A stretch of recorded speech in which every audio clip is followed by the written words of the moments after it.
is going from individual decision-making, team decision-making, organization decision-making, and then we will see what type of other decision-making.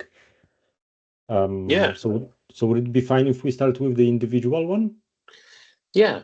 Like, how do I make better decisions? Is that the question? What does it Yes. depend on? Yeah. Well, Yeah. I would be very happy to discuss that. Do you know back in, I think I told you this before, back about 10, maybe more, 12. Oh no, I'm going to show my age now. About 15 years ago, I wrote an app called Decide for Me because I wanted help with making decisions. So this subject is right up my street. I don't think it's published anymore. It was pretty rickety, like, but it was an app. Like, I put it on my CV. That is super cool. Yeah, pretty fun. I also keep discussing this subject with my colleague Jacob, and we keep arguing, I guess, because for fun, I'm asking like, all right, Jacob, tell me how do people make decisions? Yeah. And his answer usually is emotions. It's emotions. You can fool yourself that there's other stuff, but it's emotions. And I think that's a nice simplification, maybe a bit too much even, too big of a simplification.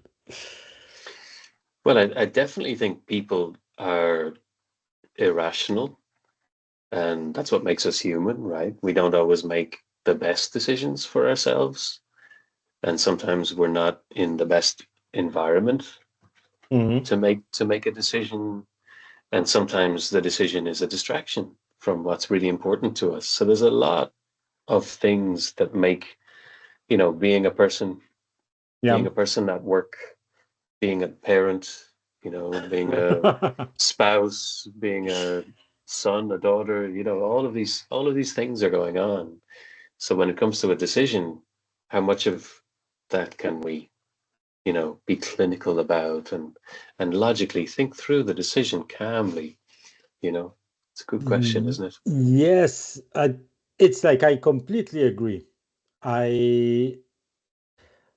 First thing that comes to my mind is probably one of the more popular ones, the Thinking Fast and Slow by Kahneman, where he talks about two systems that help us to make decisions. So system one, system two, system one is the fast, automatic, more intuition based. System two is the rational thinking, slow, logical, and so on.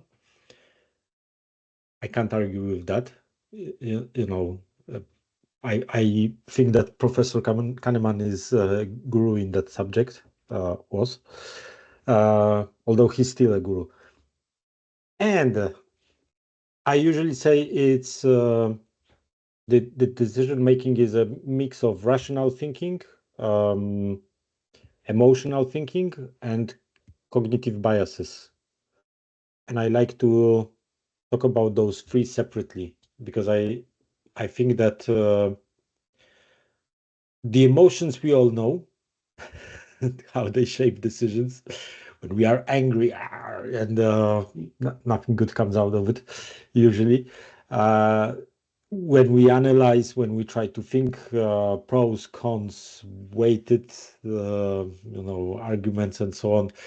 But I think the cognitive biases are a separate category because they are different from emotions because they are unconscious in the sense of we don't feel the bias like we do feel the emotions. And we don't even feel that something shapes our thinking like cognitive biases do. So that's why I usually put them in a third category. Yeah, and I completely agree with the idea that we are not rational beings. The stuff I've learned during economy lessons, during my studies, that people are rational decision making. Always, yeah, Yes, always. I speaking for myself. I'm always perfectly rational. Yeah. I Yeah, no, we know it's not true, right? But I think there's an interesting counterpoint to that, and there's a book that I read this year which comes to mind. It's called Descartes' Error by a guy called Damasio. I think it's Antonio Damasio. It's not a very recent book. It's definitely in the last yeah 20 years. I think it's the 2010s.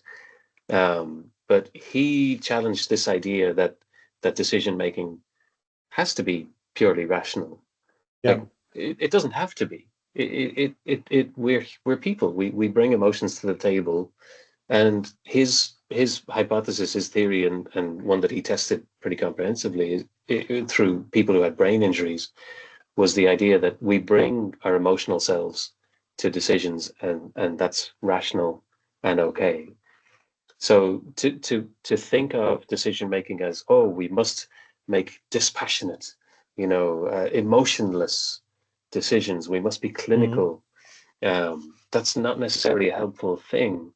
So perhaps acknowledging and recognizing the influence and importance of emotional content in yeah decision making would be helpful, for people in roles like ours and working with teams, acknowledging the presence of them, helping people, be a little bit more literate in the language of the emotions involved in the decision. yeah. Maybe that's a helpful thing.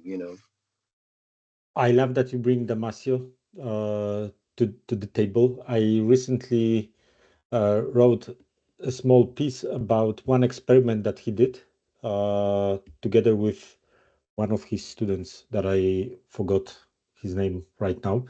But the experiment was related to Damasio's um, hypothesis about how emotions and the rational thinking is intertwined. Hmm. The experiment blew my mind in a sense of they were checking some skin responses Oh, for yes. people, and they noticed that they were checking how quickly people will recognize patterns. They were pulling cards from different stacks, and some stacks were like wrong. They only gave wrong responses. Some stacks were better.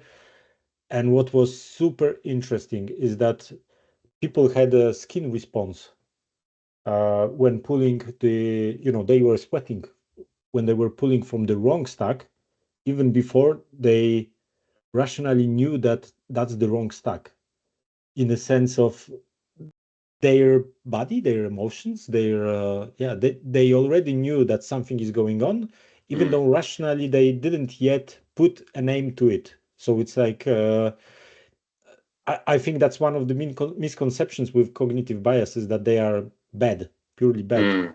uh, while they serve the great, like they are with us because they serve the great evolutionary purpose to make the decision making fast and to simplify very complex situations uh, so that we can make some decision quickly and for example, run away from the tiger or whatever it was Yeah, that yeah. we were Like there's deciding about. something's rustling in the bushes. Should we stop, analyze it, or should we run away before we know what it is? Like the body will make us, do something. Yeah, I really like it, and I think something that I've been interested in since I was taking coaching training is that idea of observing the presence of emotions in your own day-to-day Mm, activities. So I've been on a bit of a learning path with that, and there's something that someone pointed out to me very recently, which is an excellent resource. It's called the Junto Institute Wheel of Emotions, and it's a little bit like, I don't know if you've seen that movie Inside Out. In yeah, the center of the circle are the inside out emotions, so like it's love or joy, sorrow, fear, disgust, anger. And then as you go outside the wheel, there's more words or there are more words to describe that emotion. So you can I say, just well, printed this for my son. He has it on the wall. it's wonderful. And for me, as a man, right, as a programmer, as a language learner, it gives me a pattern to which I say, well, no, it's not that exactly. It's probably more this, and there's a specific word. And I don't even Mm. have to learn, I don't even have to learn the language. I can use the device to help me. And eventually I learn the words. And that's one step towards it. But then it's also, okay, when you have that, what does it feel like? Tell me about it. Oh, it's like a weight on my shoulders, or I struggle to breathe, or butterflies in my stomach, or I get hot, temperature rises. So recognizing that and becoming literate in that, it's not something that we get educated on necessarily, especially as guys, right? In schools. And I think it's a really interesting subject. Now, finding ways to bring that kind of material into a professional context, like a software development team, Yeah, I don't know the answers to that, right? But maybe you Paddy, do. that's a great, because that's exactly the question I've asked to Jacob, my Mm, colleague, and I published this episode yesterday. And that episode is mostly Jacob talking, hmm honestly, because he's training to become a psychotherapist. And I've asked him, all right, because he shared a lot of awesome stories, like how he healed his childhood trauma, how he was shaping his memory of his mom passing away. And it was brilliant. And on top of that, I've asked this exact question, like that is amazing. And do you actually use it in, business life? I think watch it. He had some good hints, Well, great. especially related to something like being triggered by different things that are going on in meetings, in business setting, and what you can do about it. That was very interesting for me because that's something that happens to me often. All right, not often, but it happens to me in meetings. Like Of I course. can get triggered and respond, and I know that the response I'm doing, I'm giving people is not something I rationally thought through, and that's good for my career. That's good for, yeah, Yeah. But like this comes back to, I'll bring it back to the the wheel for people yeah, who might call themselves agile coaches, the agile coach wheel. And it's basically just a set of competencies, another wheel, right? Junter wheel, coaching wheel. But this time it's one of the kind of fundamental things you need. And I think any manager, any professional person, especially these days when we're kind of hybrid or remote, we need self-management. We need to be able to manage ourselves, right? Because we're yeah, being given much more control of our time, in terms of, like, do we come into the office? Do we stay at home? Do I attend the meeting in person? Do I attend remotely? We have a lot of decisions to make, and that can impact how we show up. yeah, And we're balancing our personal lives, I think, with our professional lives in different ways. So, yeah, how do I manage myself? How do I manage myself? How do I show up in the best way I can? And some of that means doing a bit of work, you know, like it sounds like your friend Jacob is doing, like, okay, I'm recognizing something here. I need to go actually sort this out. And it's nothing to do with my colleague who wants me to do that thing, even though I was angry when they said it. One thing I've learned about grief recently, which probably a lot of us had to deal with during the pandemic, is it's usually expressed through secondary ways. So, the bus goes without you. Suddenly you're, angry, sad, yeah, whatever.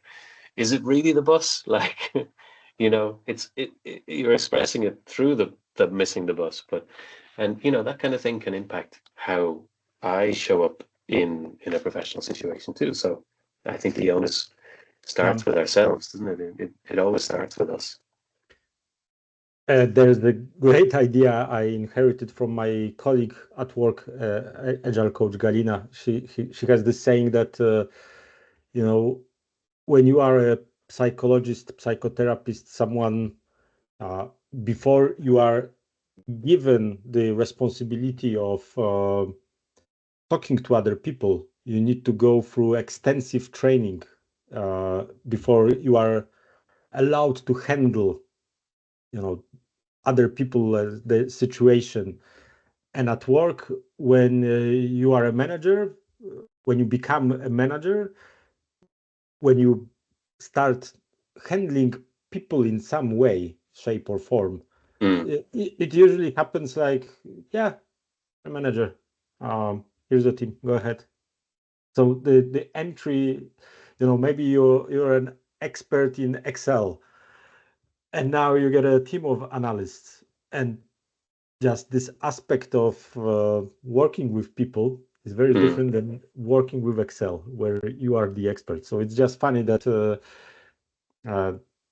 this responsibility that is quite huge is given so lightly, very often without much training, versus when you compare it with psychotherapist who is working with usually one person, and it requires I don't know, minimum 3 years of study, probably on top of other things. It's just interesting how this works.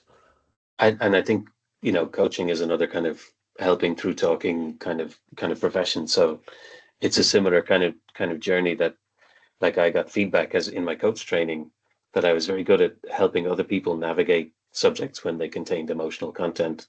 But as a client, when someone was trying to talk to me about, hey, maybe there's an emotional aspect to this, I would dodge it every single time. So they would say, why don't you don't really talk about yourself in terms of emotional subjects, are you? I was like, I am. What are you talking about? I didn't even see it, and that's what I come back to, like, the education that we go through doesn't really necessarily prepare us for this. So, we don't even know what we don't know. Yeah. Like I heard the word alexithymia a few years ago for the first time, and I think we talked about that before, just not having the language, not having the fluency. And it was like a light bulb going off in my head. I was like, oh, I can learn it like a language. Great. I love learning languages. I didn't even know that was a thing. Yeah. So that was helpful for me. I can tell you that actually my kids, I live in Copenhagen, for everyone who might be watching this. In Denmark, they are very good at this. Like kids from kindergarten, they learn some of those things. It's a very different experience for kids than, for example, compared to Poland. Uh, when they have even from kindergarten, they have lessons in massage. Like how do you touch? They do it with teddy bears. What is, like the proper way of touching? How does it feel? And I Wow. was just like, what? That sounds awesome. I think there's also one funny angle I've learned about recently. I learned about, but it's obvious, isn't it? The emotions have a cultural dimension to them. Like in different societies, different emotions are valued, expressed, regulated, and that's just some emotions are encouraged, some are suppressed. In Papua New Guinea, I guess that's the name in English, uh, there are some people who are, I forgot the name of that tribe, but for them, uh, anger is the good emotion, and you should be people are encouraged to express it, and it's inappropriate and suppressed in Inuit people, and that's just it's very interesting that like there is one way to look at emotions, very classic one, like you are aroused, or the opposite, like cooled down, chilled out, or the emotion is positive or negative, and this forms nice 4x4. And it's interesting that this easy 4x4 would look differently for different cultures. I just found it interesting. And I think what we're talking about in the context of how your emotional sort of projection can influence other people is if you're in that sort of negative state. Like I remember during COVID, I had a sticky note, and it was no more fight or flight, because I recognized it in myself. Like I was hyped up, and it wasn't helping me. Because there was an awful lot, of Yeah. course. Everybody, we all had so much going on, but it wasn't to do with the work I was doing, but I was bringing that, you know, and I had to consciously sort of dial it down a little bit myself. But I think work can be high stakes at times. People can bring that kind of fight or flight mentality, but in the context of software development, product development, I don't think it creates the environment for best decisions. I don't think we Yeah. do our best thinking when we're in that state, because we're doing creative, or we're trying to do creative work. And if you have to rush and quickly decide, or you'll be in danger, yeah, maybe not the best. Another funny trivia I learned about recently. All right, trivia sharing. I was reading Why Zebras Don't Get Ulcers from Robert Sapolsky, and Oh, he wrote about fight or flight, and the idea that it's described this way because it's usually men psychologists who describe this stuff, and when it's women, it's tend and befriend. It's like a different perspective on the same thing, in a sense of when there's a danger, for men it's more like protecting myself, and for women it's more about protecting the child. So it's more about tend or befriend to seek social alliances. mm. And I forgot the person that was performing this study. I just remember where I read it, but I found it like, But interesting. I've learned something new. that's good. And I've also heard of a third part to fight or flight, which is fight or flight or freeze. Yes. And if people freeze when they're supposed to be making decisions, you know, we end up with Yeah, no decision. uh, it's fight, flight, freeze, fornicate. I guess these are the four Not points. appropriate in the workplace.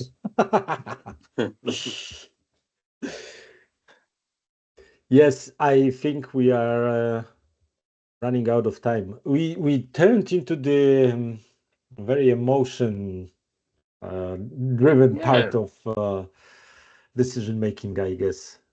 yeah, I like that. It's we are working with people after all, and we are people ourselves. So, you know, we either acknowledge the presence of emotions, or we behave as if they don't exist. And I think the former is healthier than the latter, you know. Definitely.